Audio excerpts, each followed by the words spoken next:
Tapi sebetulnya tidak berhenti pada masalah itu. Pada waktu yang berbeda, di suatu siang masuk telepon ke saya. Obrolannya cukup panjang ya, tapi ringkasnya adalah si penelpon ini tidak senang. Juga sama tidak senang dengan apa yang saya lakukan di ruang publik. Dengan kurang lebih kalimat bahwa udahlah berhentilah bicara, udah stop, nggak usah ngomong-ngomong lagi sama sekali. Seumur umur dari sekian banyak kasus yang saya komentari, baru kali itulah ada pihak tertentu yang meminta saya dengan nada yang tidak menyenangkan untuk berhenti bicara. Jadi saya tidak tafsirkan sebagai sebuah perbincangan biasa. Berarti sudah ada dua peristiwa. Satu, mencoba mempengaruhi saya dengan memasukkan barang tertentu ke dalam tas saya tanpa seizin saya. Dan yang kedua adalah dengan menelpon saya dan menyampaikan kata-kata yang terus terang tidak enak di telinga. Ada satu hal yang belum pernah saya kemukakan juga nih kepada teman-teman media. Oke. Pada kasus yang menarik perhatian publik lainnya, Mm-mm. belum lama. Kasus ini sebetulnya belum lama. Ternyata pihak yang sama juga menelpon saya. Dan mengatakan kurang lebih sama. Ini komentar-komentar ngawur semua. Narsum nggak beres. Sama intinya.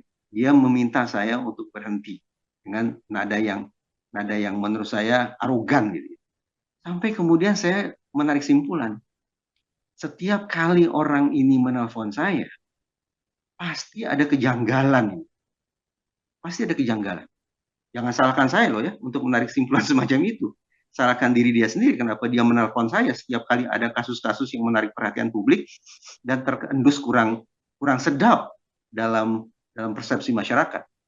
Bukan satu kasus saja, tapi dua kasus yang spektakuler yang begitu menyedot perhatian masyarakat yang saya pikir dengan segala hormat sedikit banyak berpengaruh terhadap fondasi kepercayaan masyarakat terhadap sistem penegakan hukum kita. Oke, Bang, pasti banyak yang penasaran dengan sosok yang dimaksud dengan Bang Reza gitu ya. Pasti orang akan bertanya siapa yang sampai mereka menghubungi Bang Reza 2 kali bahkan dengan 2 kasus yang berbeda. Kalau boleh diceritakan atau mungkin dijelaskan latar belakang dari sosok ini, kira-kira siapa, Bang? Saya pikir saya tidak akan sebut nama. Saya Mm-mm. pikir tidak akan sebut nama karena akan potensinya sangat besar untuk kemudian memunculkan gelombang atau seperti bola liar yang tidak terkendali. Saya pikir saya tidak akan sebut nama, tapi saya pastikan bahwa pihak yang menelpon saya itu secara objektif memang pihak yang punya jabatan, pihak yang punya kuasa, pihak yang menduduki posisi penting di lembaga negara. Mungkin dia merasa dengan power yang dia punya, dengan pangkat yang dia punya, dengan jabatan yang dia punya, dengan nama besar yang dia punya, barangkali dia bisa membungkam saya. Tapi insya Allah, tidak akan ada yang bisa. Saya teringat kata-kata senior saya, Bang Johnson Panjaitan. Pada akhirnya kita harus mengambil sebuah keputusan.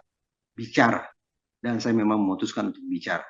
Ada resiko, itu pasti. Tapi pada akhirnya, sebuah langkah konkret harus diambil sebagai bukti komitmen kita bahwa tidak sepatasnya ilmu pengetahuan dibungkam dengan cara-cara kekuasaan. Download Tribun X sekarang. Menghadirkan lokal menjadi Indonesia.